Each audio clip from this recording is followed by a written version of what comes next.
Coming up, people described it as like something out of hell. a matinee at Chicago's most extravagant theater. A lot of mothers with children, families, grandparents out for a holiday break. Ended in the deadliest building fire in American history. When the audience tried to escape, it really became a nightmare because there was no exit. A horrific disaster that still haunts us today. When you find out about the corruption that went on, those deaths didn't need to happen. It really did make people all around the world stop and think, could this happen to me? And then, Monday, April 13th, 1992, will long be remembered by Chicagoans as the day of the Great Loop Underground Flood. a disaster lurking 40 feet below the city. It was confusing because it hadn't been raining. That unearthed a long-forgotten piece of Chicago history. The problem is nobody was really aware of the tunnels. A perfect storm, fueled by a torrent of political missteps. This is a very serious problem. Don't make it funny. It was like, here's the smoking gun. This was a problem that didn't need to be a problem. Nobody had any idea that this thing was about to blow, and it blew. Downtown disasters, next on Chicago Stories.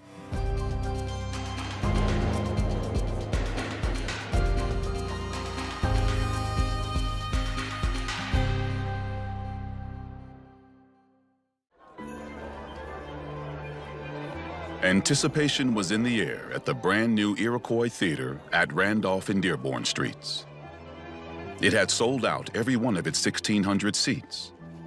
But close to 2,000 people entered the theater on December 30th, 1903. It was a Christmas holiday matinee. The house was overbooked. The management allowed people to come in, some of them with camp chairs, and plop down in the aisles. They were here to see Mr. Bluebeard, which was having a successful run since the theater opened its doors weeks earlier. Leading the cast was Chicago native and veteran actor Eddie Foy. He had strong identification with Chicago. Even though he was a national figure, Chicagoans viewed him somewhat as one of their own. He can sing a song, and he can tell a joke, and he could dance, and he had charisma, personality. People loved him and the kinds of acts that he would put on, dressed in drag usually. They loved him in Chicago, they loved him everywhere. 30 years earlier, as a teenager, Eddie had survived the Great Chicago Fire. They lived in a neighborhood of wooden shacks, occupied mostly by Irish, and he was told by an older brother to get a niece and get her out of the path of this fire.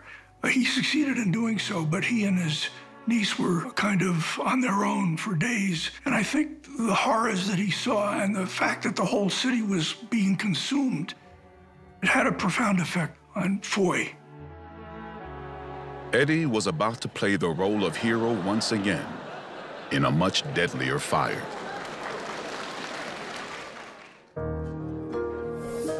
At its grand opening 5 weeks earlier, the Iroquois had become the latest addition to the city's burgeoning theater district. At this time in Chicago's history, Chicago was really trying to establish itself as one of the nation's premier cities.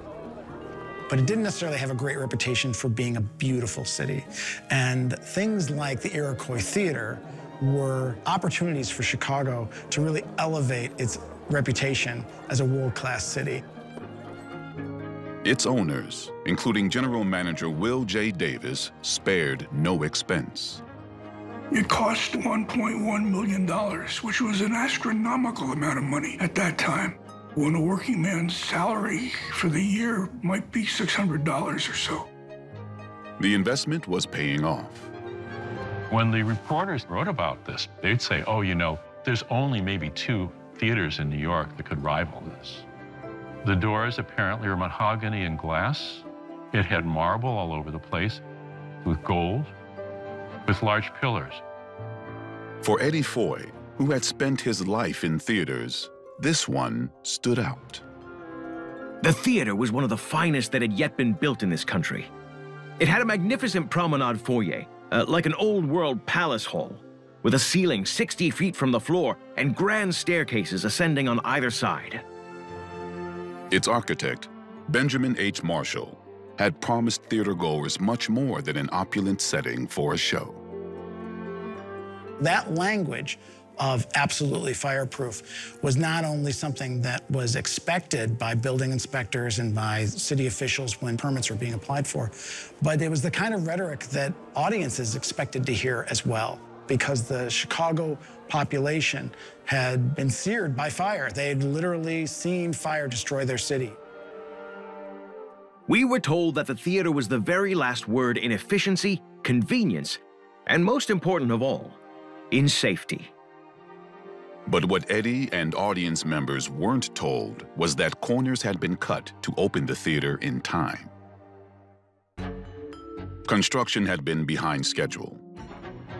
The owners were under a lot of pressure to open the show for the fall season. So the presumption is that there were a number of cutbacks done by the Fuller Construction Company and local Chicago companies. It was, oh, let's get this job done fast. We got to get it done in time for the season. City inspectors had been offered free show tickets to ensure favorable reports about the theater's preparedness. People, dare I say, at that time, the grand old Chicago tradition, were paid off to look the other way. On December 30th, an unsuspecting audience filed into their seats. From backstage, Eddie Foy could see that the theater was especially crowded. He had brought his 6-year-old son Brian to the show. I made one final effort to get a seat for him down in front, but found that there were none left. So I put him on a little stool in the first entrance at the right of the stage, a sort of alcove near the switchboard. Audience members came from 13 states and 86 cities and towns. It was part of the Edwardian era, so many of them were dressed to the nines. They were there to show off and be seen, a lot of them wearing gifts that they had received at Christmas. The audience was comprised mostly of women and children that afternoon. It was, after all, a holiday matinee. It struck me as I looked out over the crowd during the first act that I had never before seen so many women and children in the audience. There were several parties of girls in their teens. One of those girls was 18-year-old Viva Rose Jackson, a high school student from the city's north side. Viva was in a club with 8 of her friends. They're local to the Humboldt Boulevard area. The club was kind of a study club, having fun sort of club. It was, I would imagine, probably more a having fun club than study club. Viva and the other club members were chaperoned by a friend's mother. They intended to purchase seats together, but their party was separated. The mother and the 2 younger siblings went down to the ground floor, and the girls were up on the balcony. That wasn't how they were supposed to be seated, but I can imagine the girls were kind of excited to be away from the mother. From the balcony, Viva and her friends took in Act 1. I imagine Viva was pretty excited to be there. They were with friends right after Christmas. It probably felt kind of festive and celebratory. Act 2 began shortly after 3 o'clock. At the beginning of the second act, a double octet, 8 men and 8 women, had a very pretty number called In the Pale Moonlight. The men were dressed in military garb, and the women in pretty gowns. And of course, what are these couples going to do but smooch, probably in the pale moonlight?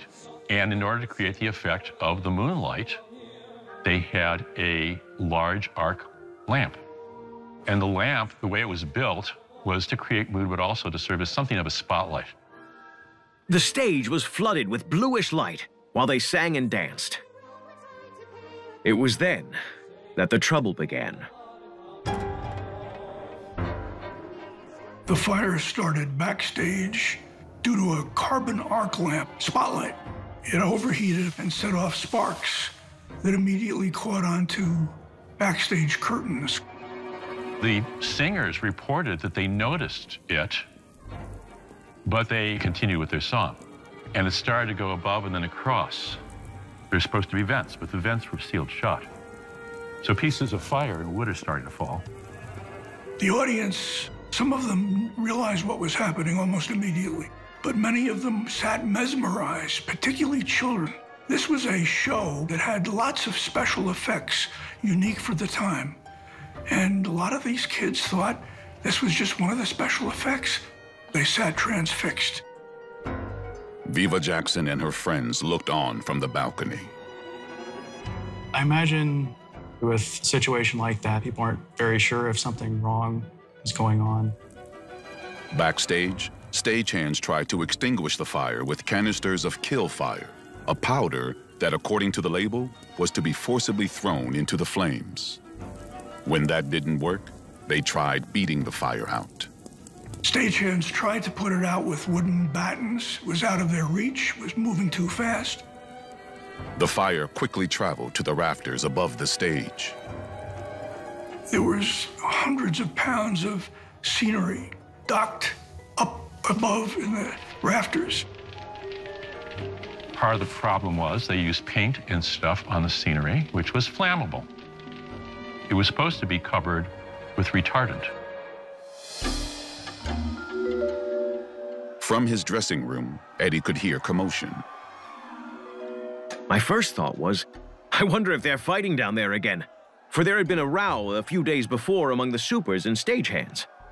But the noise swelled in volume, and suddenly, I became frightened. Instantly, I knew there was something deadly wrong. It could be nothing else but fire. My first thought was for Brian, and I ran downstairs.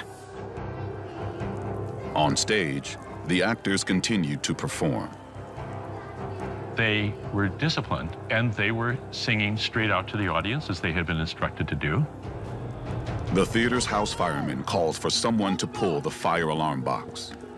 But in their rush to open, the Iroquois owners had not installed one. They sent a stagehand around the corner to go to the fire station 13, which was the closest station. Valuable minutes and seconds were going by. Eddie was still trying to get to his son. I ran around into the wings shouting for Brian. On stage, those brave boys and girls, bless them, were still singing and doing their steps, though the girls' voices were beginning to falter a little. Eddie was relieved to locate Brian. He grabbed him and headed for the rear. But something compelled him to stop. All those women and children out in front haunted me. The hundreds of little ones who would be helpless, trodden underfoot in a panic. I must do what I could to save them. I tossed Brian into the arms of a stagehand, crying, "Take my boy out!" I paused a moment to watch him running toward the rear doors. Then I turned and ran out onto the stage. Eddie emerged through the ranks of the performers, who continued dancing as the scenery blazed around them. As I reached the footlights, one of the girls fainted, and another performer picked her up and carried her off. Offstage, terror and panic spread through the audience. People saw the actors were afraid, and that's when they started to get clued in that this was not how it was supposed to go. One of Viva's friends saw Viva running, so yes, she did try to escape. As the crowd surged toward the exits, Eddie tried to keep them calm. I was a grotesque figure to come before an audience at so serious an occasion, in tights and comic shoes. You can imagine this man standing in his costume with flame fluttering down around him. Don't get excited, there's no danger. Take it easy. Take your time, folks. No danger. Eddie turned to the orchestra pit where the conductor was leading a 26-piece orchestra. He said, "We need some music." I said, "Play. Start an overture, anything, but play." And sidewise into the wings, I yelled, "The asbestos curtain! For God's sake, doesn't anybody know how to lower this curtain?" The asbestos curtain was intended to protect the audience in case of a fire. The curtain got caught on a piece of lighting equipment about 6 feet above the stage itself. In a desperate attempt to escape, cast members pushed open double doors at the back of the stage. When they opened the scenery doors, they created a huge draft with the flames going up into the loft of the theater, mixing with the superheated gas and fumes coming from the burning scenery docks. That combination proved to be devastating.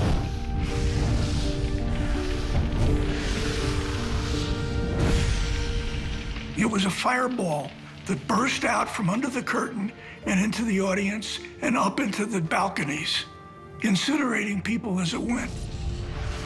Many spectators described it as an explosion. A huge billow of flame leapt out past me and over me and seemed to even reach the balconies. 70% of the people who were killed then, in the balcony. And the balcony were mostly mothers and children. A shower of blazing fragments fell over me. A fringe on the edge of the curtain just above my head was burning. And as I glanced up, the curtain itself was disintegrating. Some people were crashing out of the balconies. There was general panic in this theater. There must have been a lot of wailing and screaming and shouting. And it was, frankly, every man for himself. Viva was up on that balcony. She may have thought about jumping out. All of a sudden, it's just out of control panic. Viva Jackson tried desperately to outrun the flames. But escape from the Iroquois Theater was proving impossible. Several of the exits were unmarked, and some were even covered by thick drapery. Marshall didn't want exit signs to be displayed in the theater because he thought it would ruin the look. He was all for the design. Patrons searched for the doors they had entered through, only to find them blocked. Theater management had installed accordion gates to prevent people from sneaking into more expensive seats. The ushers, young, untrained, no fire drills, didn't know what to do. Some of them panicked and ran. Others refused to open the gates. And a lot of people perished up against those grills. Others found exits, but discovered that the doors opened in, not out. Can you imagine being stuck behind a crowd that's pressed up against doors that won't open? And people are behind you pushing you. And what happens? And the exit of last resort, the fire escapes, had never been completed. The biggest tragedy is they put the fire escape signs up. So they had seen the fire escape signs, but as they stepped out from the smoke-filled doorway, they were falling to their death. There was no place to go. Some people jumped off these platforms and died on the cobblestones below. Over 125 people were found dead just at the base of where the fire escape would have been. And the survivors of that were only surviving because they were falling on the bodies of the people who had died before them. Fire Engine Company 13 arrived within minutes, but struggled to get inside, past the crush of people trying to exit. The last of the musicians had now fled the theater. Eddie Foy was the only man left on stage. I could do nothing more. I might as well go too. He stood there and he did the impossible, trying to calm an audience down on a burning stage. He became a true hero that afternoon and is remembered to this day for his act of heroism.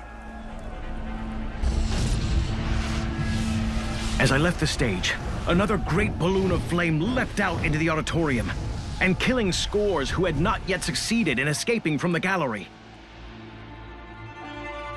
Through thick smoke, Eddie groped his way along the wall until he reached the Dearborn Street stage door. I could think of nothing but my boy.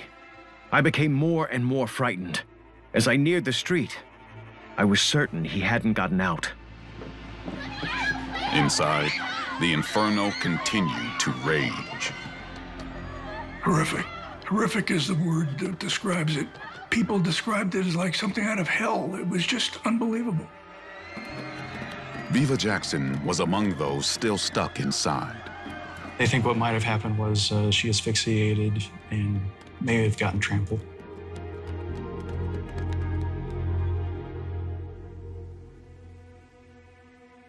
The fire had swept through the theater in less than 20 minutes.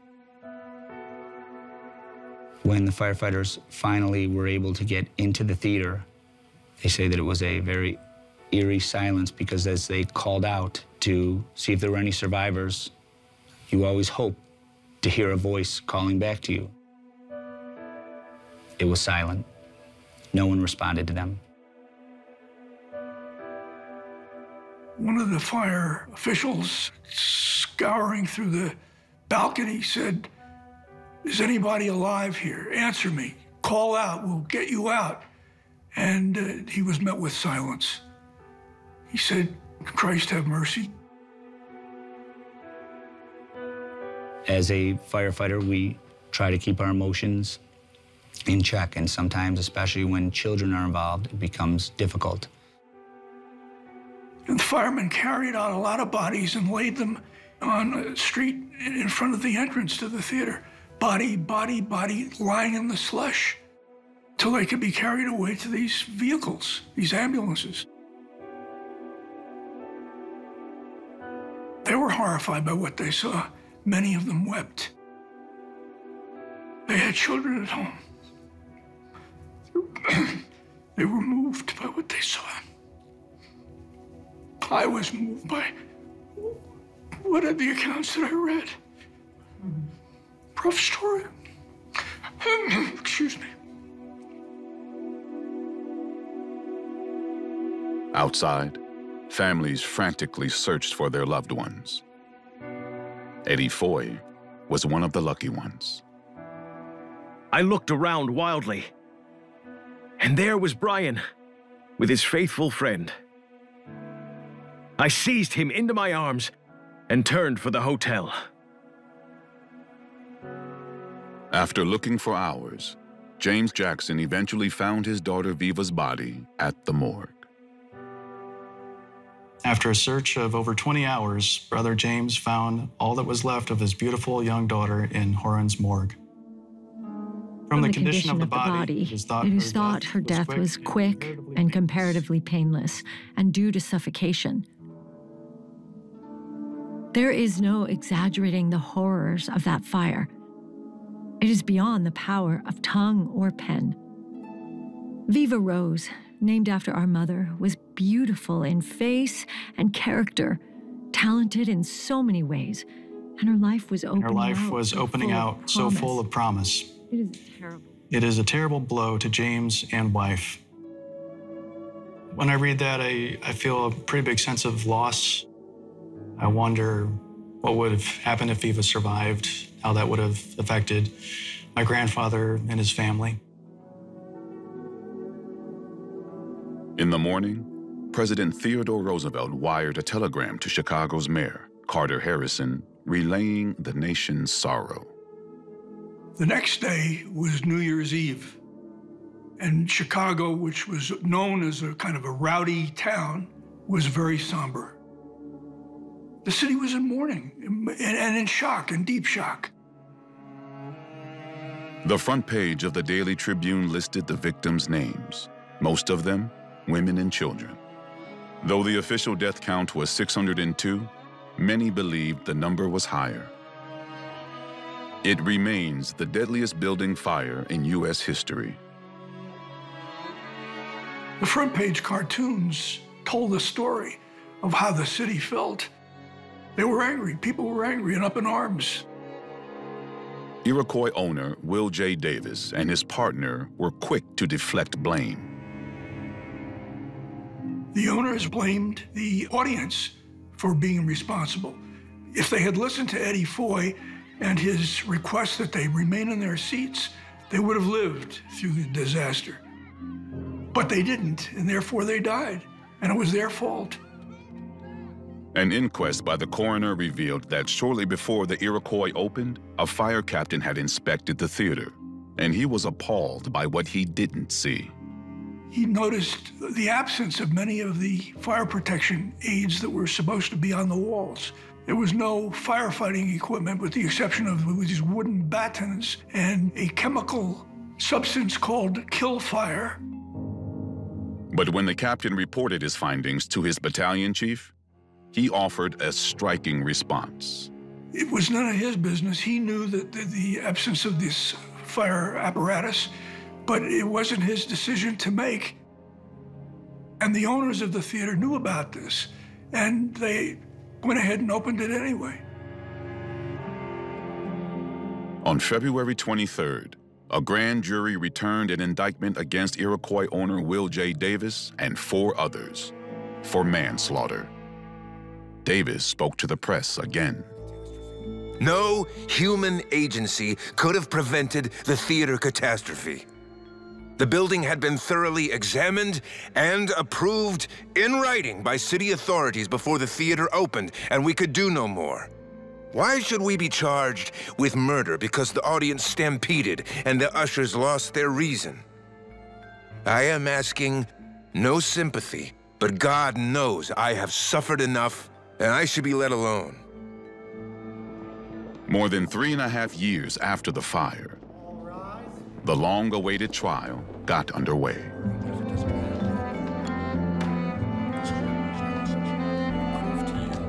Of the 200 witnesses the state planned to call, the first was Maud Jackson, the mother of Viva Jackson. It seemed like they were going to lean on her fairly heavily as a witness. She also helped to chaperone the girls that were going to be witnesses at the trial. But she never had a chance. 4 questions into Mrs. Jackson's testimony, Will J. Davis's attorney interrupted and made a shocking claim. The very fire ordinances on which the manslaughter charges were based were not valid. He argued the city's safety codes went beyond those allowed by the state of Illinois, and therefore, the city had no jurisdiction to enforce them. And this is all representative of larger problems in the United States at this time period, because municipal governments either couldn't or chose not to exercise the proper authority in holding building owners accountable for creating safe buildings. Presiding Judge E.R.E. Kimbrough ruled that the ordinances were, in fact, invalid. He directed the jury to return a verdict of not guilty. Obviously, Maud was disappointed with the outcome, that morally speaking, the owner of the theater was completely in the wrong. Having been robbed of the opportunity to speak in court, Maud Jackson now issued a statement to the press. I feel that the deficiency in the law in no way releases Mr. Davis from the moral responsibility of the death of our 600 loved ones. It is time the public should be protected. The fact that no one was prosecuted was a gross miscarriage of justice, in my opinion. It shouldn't have happened. What more can be said except that lessons are learned so that we can avoid future accidents like this? As news of the verdict swept the nation, American cities took a closer look at their own safety ordinances. Because it happened to women and children, and upper and middle class children and women, it really captivated people around the nation and around the world. And also because it happened during a time with photography and newspaper coverage, it really did make people all around the world stop and think about, is my local theater safe, and could this happen to me? The Chicago Fire Underwriters Association, now known as UL, helped investigate the Iroquois' missing safety features. The Iroquois Theater played an important part in shaping and developing our mission. So we could study, for example, why were the fire extinguishers not operating properly? This led to our label service and actually putting labels on devices that we tested so that a consumer or a construction official could pick up a device and know, okay, this has been tested and it's going to actually keep us safe. Another safety measure adopted after the fire, exit lights, which would stay illuminated in the event a theater lost power. And one of the most important life-saving devices, the crash bar. Because of the tragedy, they made code changes so that all theaters had to have outward swinging doors. And eventually, the hardware had to be changed to what we know now as panic hardware. Just that bar that we push in order to exit a door so that everybody can safely exit the building rather than be trapped behind it like they were on that day.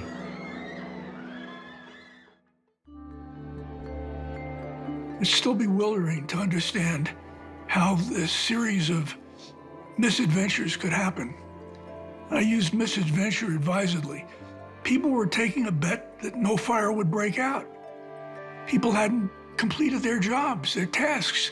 People had allowed a theater that was grossly inadequate to open. Well, it's interesting to think about Chicago learning lessons from fires still, right? In 1903, almost 30 years after the Great Chicago Fire.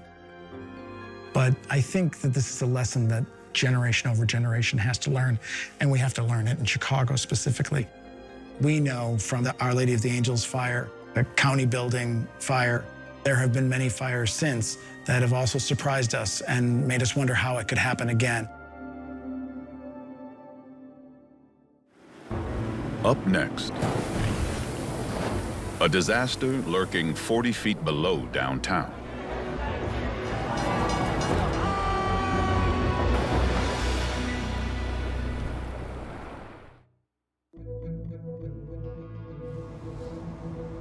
It was looking like a slow news day.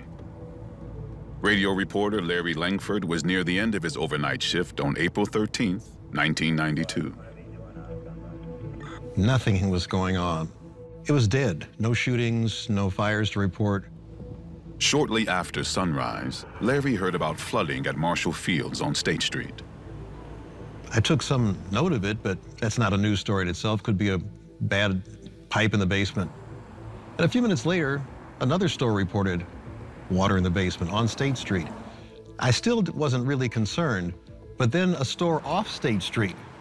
Police were getting calls of water in the basement.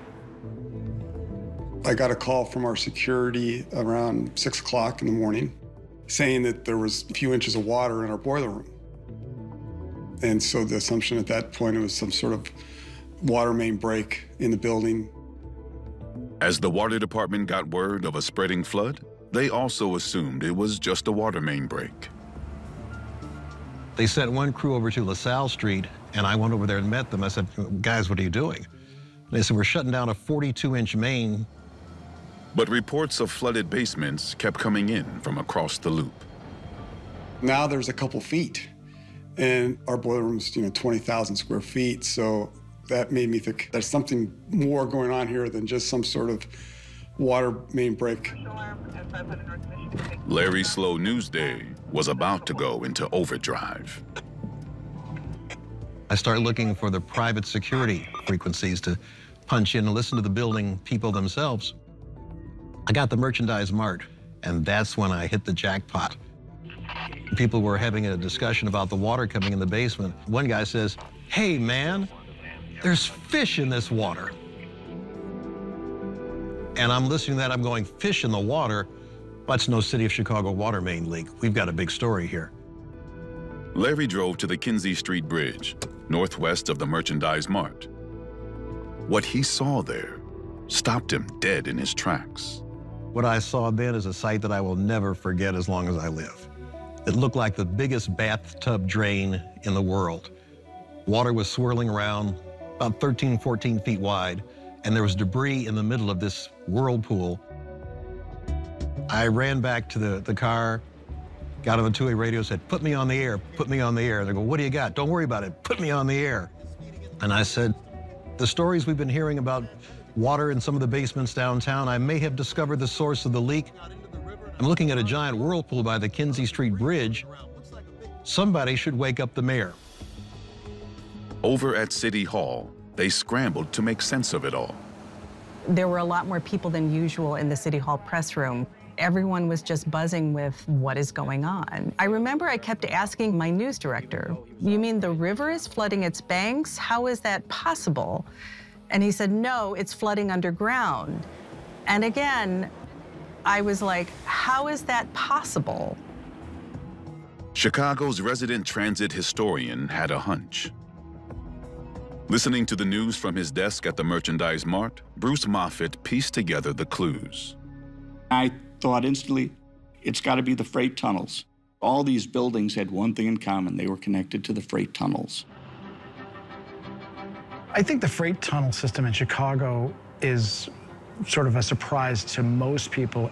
The freight tunnel system was originally designed as a way to bring telephone wires to downtown buildings. So this is early 20th century. And so a small company decides to build this tunnel system. And they started as Illinois Telephone and Telegraph. And they did build a telephone system. But the company had another plan. It secretly built tunnels big enough to operate a small railroad.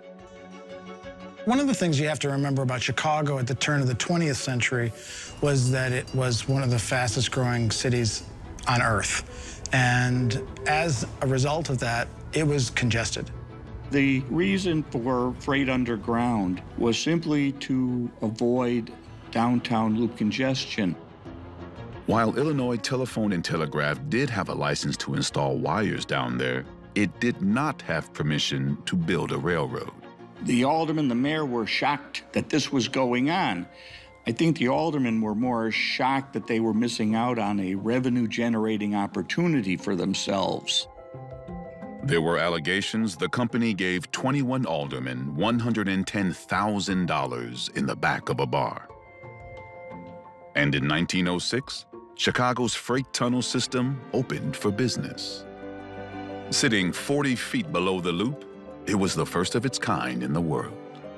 It was considered an engineering marvel. It ultimately would make it to about 62 miles of tunnel. It was under every street downtown and a bit beyond.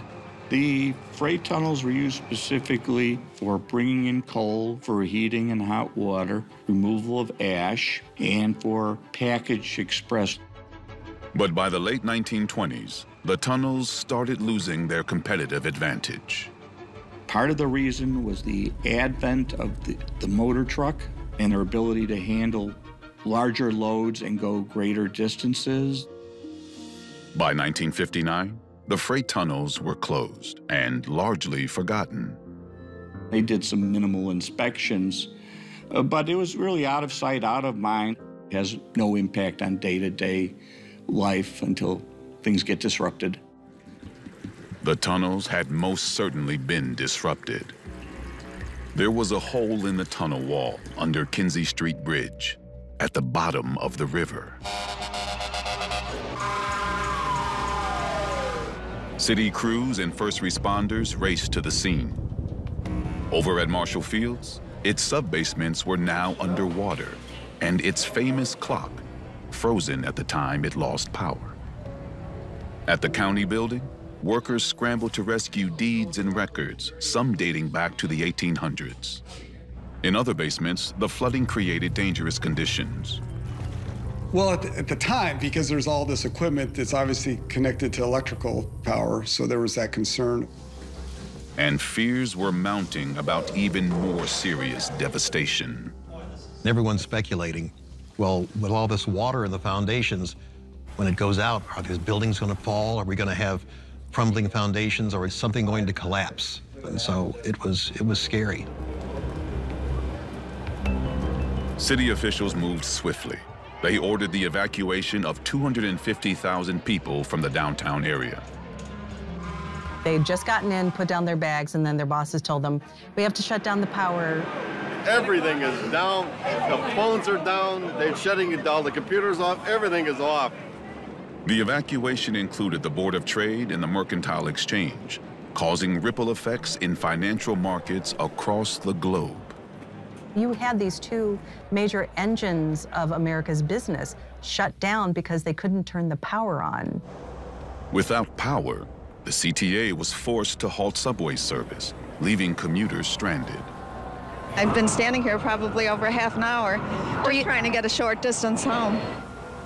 It was a beautiful spring day, and I'll never forget this visual of just thousands and thousands of people walking across the Franklin Bridge going north because they had no other way to get out of the loop. People got a free day off from work. It's like a snow day, in a way, in the spring.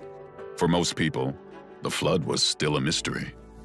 People were like, what flood? Because you couldn't see anything at street level. Everything was fine. At Kinsey Street, Mayor Richard M. Daley had arrived at the scene of the damaged tunnel. By then, a Kinsey Street bridge was already almost like a crime scene. There was tape up, there were fire boats in the river. Come on, guys, let's go. Back it up. 1 year into his first full term, this was the mayor's first major crisis. He had a news conference over there, and he was definitely concerned. He had his engineers with him. Mayor Daley, how did this start? We don't know yet. We don't know yet. How did this start? It was broken. We don't know yet. We don't know. We don't know yet. No. Was there a city crew working on this? No, it wasn't. No. There was no city crew? They didn't have much in the way of answers. The city was sending its experts in, but they just didn't know what to do at that point. Slowed at all going into the... Some of it is, yes. We're putting sandbags, we're going to put mattresses, we're going to put everything possible, and they're going to start bringing... One possible solution was an old Navy trick. There's the controversy of whether they put mattresses in there or not. There was some talk that the mattresses would expand and seal the hole, which was kind of laughable now. Since I've been working in tunnels, over 20 years. Instead, Mayor Daley would enlist the help of one of Chicago's foremost experts on tunnels. Kenny Construction had helped build the city's first subway station at Clark and Division Streets and the first deep tunnel project. Now, the mayor asked John Kenny if he was up for the job. He said, "Do you want to do this?" And I said, "Absolutely." And he said, "Any questions?" I said, "Yeah, I don't want any red tape on anything. I want to be able to do what I have to do and do it now. As long as you agree with it, it's my decision to do it, and safety trumps everything." So the safety of the city and all the people working, he said, "All right, go to work." Immediately I said, "You see your barges across there? You need to get some big, heavy stone right now on those barges because we need to get that stone down into the freight tunnel." And they started to take the stone off the barge and put it right into the area where the swirl was happening. Anything that they could do to choke off the flow of water. But it didn't work. The large rocks weren't big enough, not chunky enough, if you will, because so much water was flowing so fast from the river into the hole in the freight tunnel. Next, they brought in bigger pieces of concrete. 50 semi-trucks full of concrete rubble. They were all there, and then we started dumping some of the concrete chunks into the swirl. That didn't stop it either. It was the start of what would be several days of trial and error. A lot of people said, "No, we should do this, this, and this." And I said, "We have to do what we know how to do." Water people to construction people. At City Hall, Mayor Daley issued an update. What's the plan of attack, Mayor? What do you plan to do to flood the hole? They're doing everything possible at this time. Well, whether it's cement, whether it's concrete, anything possible to stop the flow of water into the system. His behavior during this kind of toggled between mumbling and being a little bit reserved, I think because he didn't want to say something he shouldn't. Have you heard anything with regard to, though, that leak being noticed previously by anybody other than the city? Well, not as yet, in the sense that there was some problem with it. The construction was over 6 months ago, but at this time, we're going to stop the water from flowing. That's what we're doing. We are not going to get into who is to blame, who we have, because we don't know as yet. That's why. That's why this is a very serious problem. Don't make it funny. Yes, you are. You could tell he was so either confuzzled or annoyed or just pissed. He was just trying not to blow up in front of us. It was kind of entertaining. You cannot just answer any of these questions so flippantly. You have to look at the experts and the professionals involved. Thank you very much. Thank you. As Mayor Daley's point person, John Kenny was thrust in front of the cameras. He basically said, "John, step up and take over." And I'm like, whoa, I've never done this before. Good afternoon. Presently on the Kinsey East location. And then I had 4 press conferences a day, every day for 2 weeks after that. Joining me now is John Kinney, who is vice president of the Kinney Construction Company. There was a lot going on, but somehow Kenny managed to explain things so calmly and so clearly. I emphasize the word temporary. They're very temporary plugs. When we put in a permanent plug, it will be a permanent plug. Even when they were having to retrench and try something new, he was explaining it in a way that most people could understand. We think we've accomplished quite a bit. We've slowed the water down quite a bit. In a crisis like that, a competent, cool guy is going to end up being kind of a star. The press became so enamored with Kenny, they gave him a nickname. It sort of became this running thing where John Kenny was the flood stud. I don't think he would say that he was particularly studly.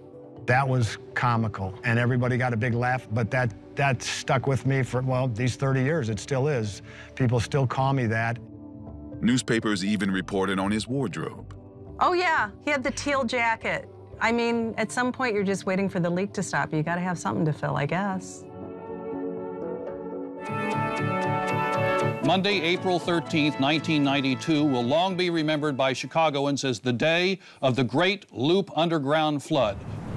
By nightfall, the city had expanded the area of evacuation, and much of the loop had plunged into darkness. Crews worked around the clock, pumping water from soggy basements. The place was deserted, and it was so spooky. There were hoses coming out of manholes because they're trying to pump out the water. It was really dystopian. On day 2, river water was still flowing into loop basements through the tunnels. John Kenny had worked through the night trying to plug the hole with concrete. But his efforts were hampered by all of that pumping. As building owners sucked water from their basements, they also sucked more water into the tunnel. We pumped a lot of concrete into the swirl.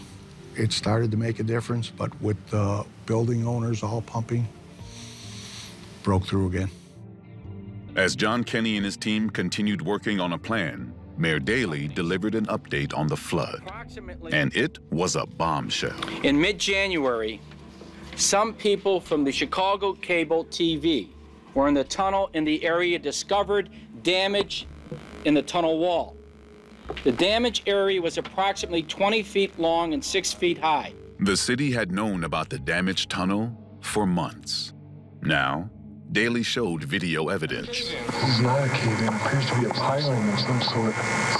Something right next to the tunnel here. I count probably 3 deep and 3 across. These guys from the cable company had noticed not only that there was water coming in and mud and debris, they noticed wooden pilings breaking through. And they took the video of it in January, and it wasn't until April that we all saw this. So, yeah, it was a bombshell. Of what we have learned so far in our underlying preliminary interviews. Daley revealed that a year earlier, the city had hired contractors to replace wood pilings at 5 bridges, including Kinsey Street.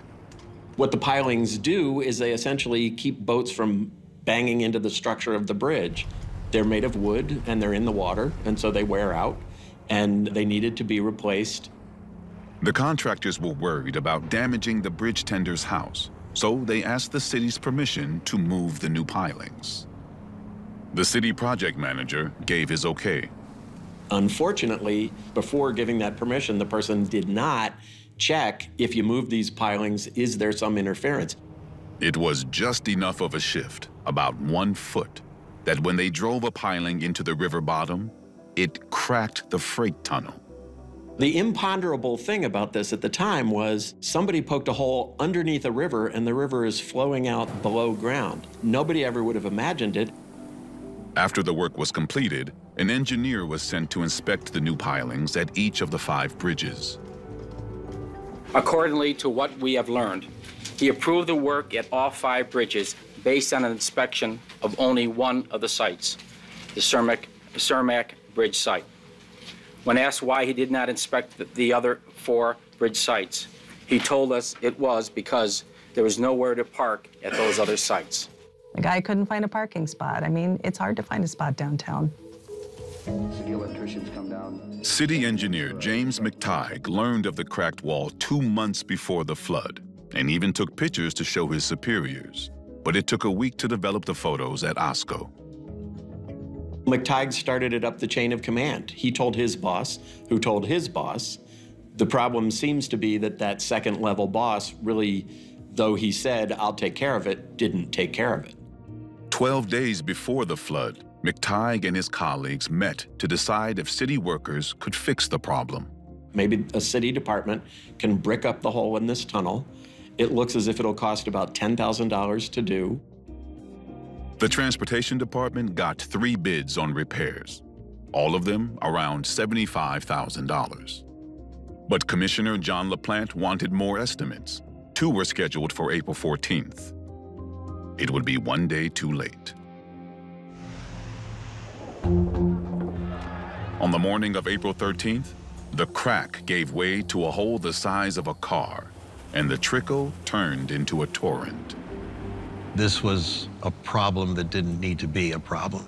So now the press is looking, who do we go after?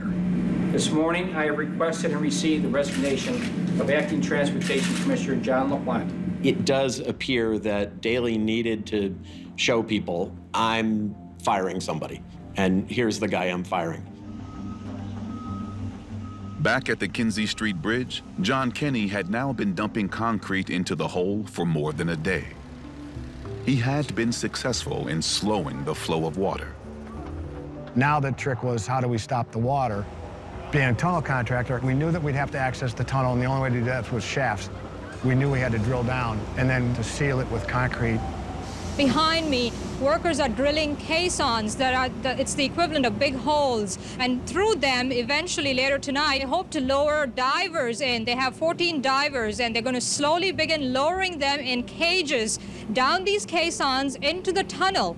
And inside these cages will be sandbags. And these divers, with their hands, will slowly begin to fill the hole in the tunnel with the help of these sandbags. But John Kenney from the Kenney Construction Company said at the Daily News Conference this afternoon that this is potentially a very dangerous task because the divers can't see anything in the water, and they don't know what the flow of the water is like, what the tide is like down there, so they're going to proceed very slowly.